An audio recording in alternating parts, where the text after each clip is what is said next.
పేరు గరికపాటి రమేష్ బాబు.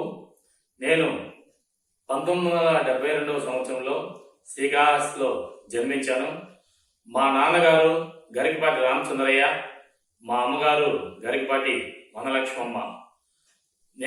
మా నాన్నగారికి 3 మగపిల్లలు, నేను రెండో అబ్బాయిని. మా అన్నగారు గరికపాటి సుధాకర్, మా తమ్ముడు గరికపాటి చంద్రశేఖర్ బాబు. నేను విద్యాభ్యాసం 1వ తరగతి నుంచి 3వ తరగతి వరకు శ్రీకాళహస్తి పట్టణం హరహరబావి కొత్తపేటలో అక్కడ మేము కాపురం ఉన్నాము, అక్కడ చదువుకుంటా ఉన్నాము.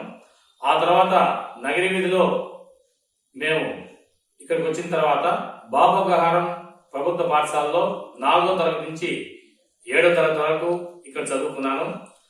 ఆ తర్వాత వచ్చి హై స్కూల్ విద్య ఆర్పిబిఎన్ జెడ్పీ బాయ్స్ హై స్కూల్లో నేను 8వ తరగతి నుంచి 10వ తరగతి వరకు అక్కడ చదువుకున్నాను.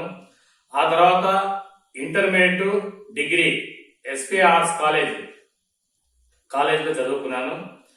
ఆ తర్వాత నేను డిగ్రీ అయిపోయిన తర్వాత ఖాళీగా ఉండి ఆరోగ్యం వీటి గురించి కొత్తగా యోగా చేస్తే బాగుంటుంది అని కొత్తగా వచ్చిన, అంటే ఇది పురాతనమైనది యోగా. అంటే ఇక్కడ శ్రీకాళహస్తి శ్రీ సుఖబ్రహ్మాశ్రమం ఉంది, అక్కడ ఉచితంగా యోగా నేర్పిస్తారు అని తెలియడంతో అక్కడికి వెళ్ళి నేర్చుకునేవాడిని.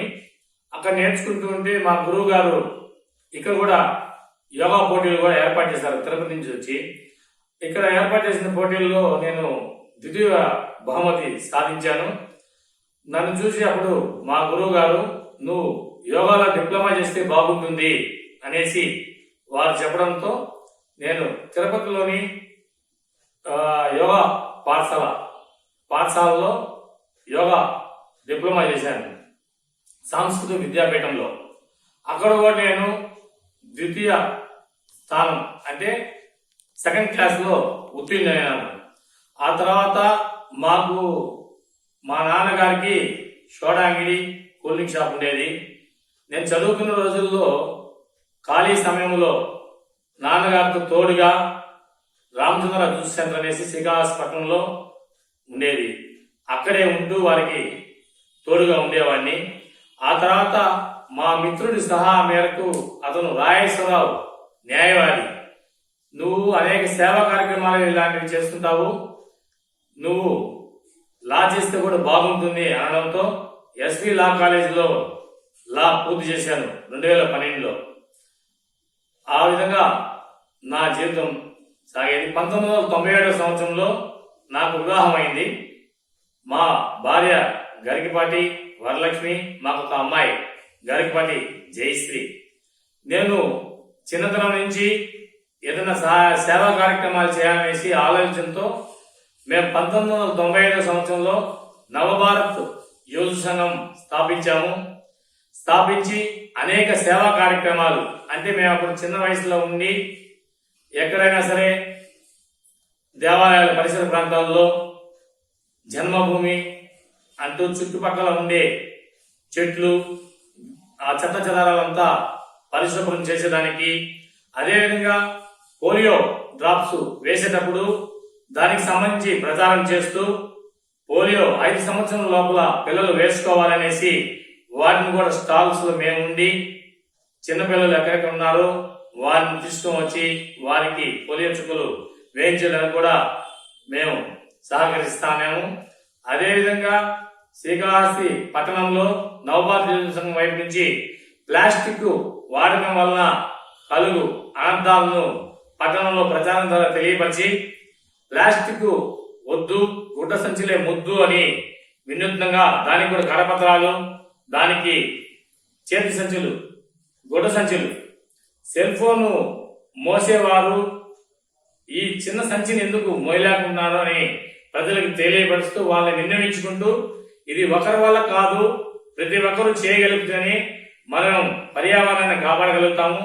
ఈ ప్లాస్టిక్ ను వాడకం వల్ల ఈ కవర్లు గాలికి కొట్టుకుని వెళ్లి మంచి ప్రదేశాల కొండ ప్రాంతాల్లో కూడా భూమిని పాడు చేస్తున్నాయి. అదేవిధంగా మురికి కాలంలో కూడా ఇవి చేరుకునేస్తున్నాయి. వీటి ద్వారా దోమల ఉత్పత్తి, ఈ పురపాలక సంఘం వాళ్ళు ఎంత క్లీన్ చేసినా కూడా మనం సహకరిస్తేనే దానికి సాధ్యపడుతుందనేసి దానికోసం కూడా మేము చాలా వరకు ప్రచారం చేశాము. అదేవిధంగా పర్యావరణ పరిరక్షణ కొరకు ప్రతి ఒక్కరూ మొక్కలు నాటాలి. మొక్కలు నాటడం కాకుండా వాటికి నీరు పోసి వాటిని వృక్షాలుగా పెంచాలి. మనం భావితరాలకు అందించాలంటే, మన పిల్లలు బాగుండాలంటే, ఆ తరం బాగుండాలంటే మనం ఇప్పుడు మన భూమాతను కాపాడాలి అనేసి మేము అనేక చెట్లను కూడా నాటడం జరిగింది. అదేవిధంగా మేము వినాయక చవితులు కూడా చేస్తూ ఉంటాము. వినాయక చవితి చేసేటప్పుడు కొత్తగా ప్లాస్టర్ ఆఫ్ ప్యారిస్ అనేసి 10 అడుగులు 20 అడుగులు వాటిని తీసుకుని పోయి మళ్ళీ నదుల్లో వీటిలో పడేసి పర్యావరణానికి ముప్పుగా ఉండేది. ఈ స్థానంలో మేమేం చేశామంటే, వినాయక చవితి చేసేటప్పుడు వినాయక చవితిని దేవుని దర్శనం చేసుకోవడానికి అనేక మంది భక్తులు వస్తుంటారు. వినాయక చవితిలో కూడా ఒక మెసేజ్ ని మేము ప్రజలకు అందించాలనే ఉద్దేశంతో మేము ఒక 15 సంవత్సరాలుగా అదే సంబంధించి విగ్రహాన్ని సిమెంట్ తో తయారు చేయించి, అంటే ఎగ్జాంపుల్ ఏంటంటే సేంద్రియ వ్యవసాయం. గతంలో సేంద్రియ వ్యవసాయంతో తిన్నప్పుడు అందరూ ఆరోగ్యవంతమైన జీవితంతో ఉండేవారు. ఇప్పుడు కాలక్రమేణా పంటలు ఎక్కువ పండించాలనే ఉద్దేశంతో రసాయనిక ఎరువులను వాడి అధిక పంటలు దిగుబడి వలన ఏమవుతుందంటే రైతు కుటుంబాలు కూడా విషంతో కూడుకున్న ఆహారాన్ని భోంచేయాల్సి వస్తుంది. తద్వారా రకరకాల జబ్బులు, అంటే అంతు చిక్కని వ్యాధులు, డాక్టర్లకే తెలియని వ్యాధులు కూడా వస్తున్నాయి. ఇలాంటివన్నీ అరికట్టాలంటే రైతుకు మా విన్నపము, అన్నదాత మీరు సేంద్రియ వ్యవసాయానికి ప్రోత్సహించండి అంటూ దానికి సంబంధించి వినాయక స్వామి స్ప్రే, అంటే ఆవు పేడ, పంచితము, వాటితో పాటు వేపాకు, పసుపు పొడి వీటిని కలిపి పిచికారీ చేసినట్లయితే ఆ వచ్చిన వరి చాలా ఆరోగ్యవంతమైన మనకు బియ్యం అందిస్తుంది. కాబట్టి వారిని వేడుకుంటూ దానికి కూడా కరపత్రం వేసి చేశాము. తద్వారా చిన్న చిన్న మార్పులతో ఇప్పుడు సేంద్రియ వ్యవసాయం కూడా వస్తుందంటే మేము చాలా సంతోషిస్తున్నాము. అదేవిధంగా వృద్ధాశ్రమాలలో తల్లిదండ్రులకు మనము ఇచ్చే అంతిమ కానుక వృద్ధాశ్రమేలైనా వారు మనల్ని చిన్న వయసు నుంచి వారి వేలు పట్టి నడిపించి మనల్ని స్కూల్కి పంపించి మన జీవితాన్ని చూసి మన జీవిత భాగోగుల కోసం అనేక కష్టాలు పడి తల్లిదండ్రులు మనల్ని ఎదుగుదల చేశారు. వారిని మన చదువుల రీత్యా, మన ఉద్యోగాల రీత్యా మన బయట ప్రాంతాలకు వెళ్లిపోయి ఒంటరిగా వదలకుండా వృద్ధాశ్రమాల్లో కాకుండా మనతోనే ఉండించుకోవాలి, వారిని మనం చివరి దాకా చూసుకోవాలనే ఉద్దేశంతో కూడా దానికి సంబంధించి కూడా వినాయక చవితిలో ఏర్పాటు చేశాము. దీన్ని చాలా మంది అద్భుతంగా దీన్ని ఏర్పాటు చేసిన దానికి వాళ్ళు మమ్మల్ని అభినందించారు. అదేవిధంగా శ్రీకాళహస్తి పట్టణంలో జరిగే మహాశివరాత్రి బ్రహ్మోత్సవాల సందర్భంగా ఇది మన ఊరి పండుగ, మన ఊర్లో జరిగే పండుగకి మనకు కూడా పండుగ అనే ఉద్దేశంతో ఓంకార జనాల్ని శ్రీకాళహస్తి మన బ్రిడ్జిల వైపు నుంచి శ్రీకాళహస్తి పుణ్యక్షేత్రం పరిసర ప్రాంతాలు, కన్నప్పకొండ ఈ ప్రాంతాల్లో అంతా సుమారు ఒక 300-400 ఓంకార జనాలతో అక్కడ ఏర్పాటు చేస్తాము. మేమనేది ఏంటంటే పరమేశ్వరుడు మాకిచ్చిన ఆయన చేసే సేవ ఇలా తీరుతుంది అనేసి, తద్వారా మన పట్టణం అంతా బయట ప్రాంతాల నుంచి ఉత్సవాలకు వచ్చినప్పుడు ఈ ఓంకారంతో ఆ వచ్చిన భక్తులకి దర్శనమిస్తే వారికి కూడా మంచి జరుగుతుంది అనేసి ఉద్దేశంతో ఆ కార్యక్రమాలు చేస్తుంటాము. అదేవిధంగా ఇప్పుడు నేను అడ్వకేట్ గా అయిన తర్వాత అనేక మంది నిరుపేదలు, వారికి కావాల్సిన సలహాలు, వారు తెలుసో తెలియకుండా చేసిన తప్పులు, క్షణికావేశం చేసిన తప్పులతో వాళ్ళు ఏదైనా కేసుల్లో ఉంటారు. వారికి సంబంధించి ఇలాగా ఏం చేయాలి, ఎట చేయాలి అంటే నిరుపేదలుగా ఉండే వాళ్ళకి కూడా నేను మా మిత్రుడు మా సీనియర్ రాజేశ్వరరావు గారితో వారికి సలహాలు ఇవ్వడం, వారికి కావాల్సిన సేవా కార్యక్రమాలు చేయడం. అదేవిధంగా ఇక్కడ మన శ్రీకాళహస్తి పట్టణంలో హెల్పింగ్ హ్యాండ్స్ అనేసి ఒక స్వచ్ఛంద సంస్థ మా మిత్రుడు మునీర్ భాష గారు ఏర్పాటు చేశారు. దాన్ని కూడా ఒక 10 సంవత్సరాలుగా వారితో పాటు మేము పూర్తి స్థాయిలో ఉంటూ వారు చేసే సేవా కార్యక్రమాలు దివ్యాంగులకి సరిపోయేటివి.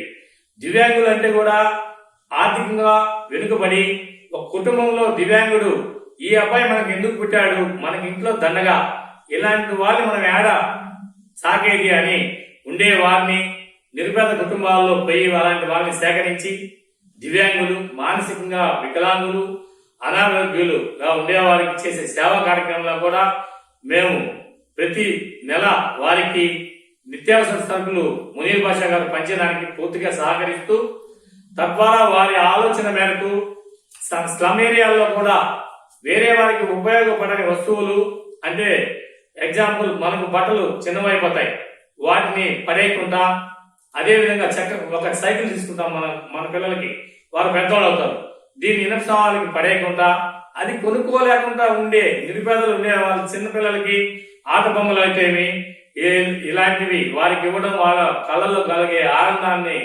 చాలా సంతోషంగా మేము సేవా కార్యక్రమాల్లో వెళ్తాము. అనేక స్లమ్ ఏరియాల్లో ఈ విధంగా కార్యక్రమాలు చేస్తుంటాం. తద్వారా మా నాన్నగారు చాలా సంవత్సరాల నుంచి భక్తులు, శివభక్తులు, వారు శ్రీకాళహస్తి భరద్వాజ తీర్థంలో తైయామావాస్య ఉత్సవములు, అదేవిధంగా శ్రీ వేణుగోపాల స్వామి ఆరాధన ఉత్సవాలను వారు చేసేవారు.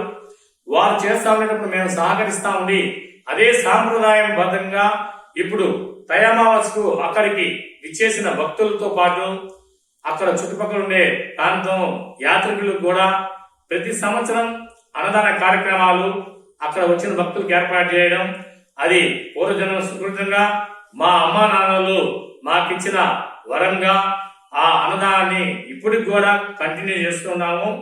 శ్రీకాళహస్తి పట్టణంలో అనేక సేవా కార్యక్రమాలు, అనేక నిరుపేదలైన స్లమ్ ఏరియాలలో కూడా మేము అప్పుడప్పుడు మాకు ఖాళీగా ఉండే సమయంలో వెళ్లి అక్కడ కావాల్సిన ఏర్పాట్లు చేస్తూ, ఈ మధ్య మన బ్రిడ్జి నాయుడుపేట వంతెన, ఆ వంతెనలో ఒక పెద్ద రంధ్రం మానగా పడిపోయి రాకపోకలకు ఇబ్బందిగా ఉండి ద్విచక్ర వాహనాలు పడిపోతున్నాయనేసి మన పోలీస్ అధికారులు కూడా మాకు నౌబాధ్యులను తెలియపరచగా, వారితో కూడా వెళ్లి మేము దగ్గరుండి ఆ గుంతను పూడ్చి, మొన్న వచ్చిన ఒక నెల రోజులుగా వచ్చిన వర్షాలకు మన స్వర్ణముఖి నది లోతు ఎక్కువగా ఉంది, దానికి సంబంధించిన సూచిక బోర్డును కూడా చేపలు పట్టేవాళ్ళు కానీ ఇతర యువకులు పాఠశాలలు సెలవులు అనేసి అక్కడికి పోవడం ఇలాంటి చేయవద్దు అంటూ అక్కడ బోర్డును కూడా ఏర్పాటు చేయడం, శ్రీకాళహస్తి శుక్రపుర మాసంలో జరిగే ఉచిత యోగ కార్యక్రమాలని శ్రీకాళహస్తి పట్టణంలో ఉండి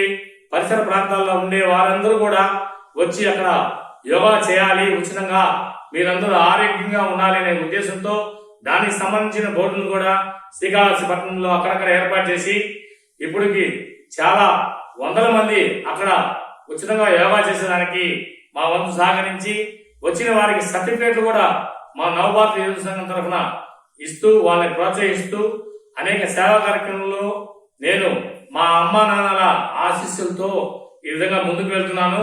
అదేవిధంగా శ్రీకాళహస్తీశ్వర స్వామి అమ్మవార్ల ఆశీస్సులు మాకు ఎల్లప్పుడూ కలిగి అనేక సేవా కార్యక్రమాలకి వారి వైపు నుంచి మాకు శక్తిని ప్రసాదించాలనేసి నేను కోరుకుంటూ మీకు ధన్యవాదాలు తెలియజేస్తున్నాను.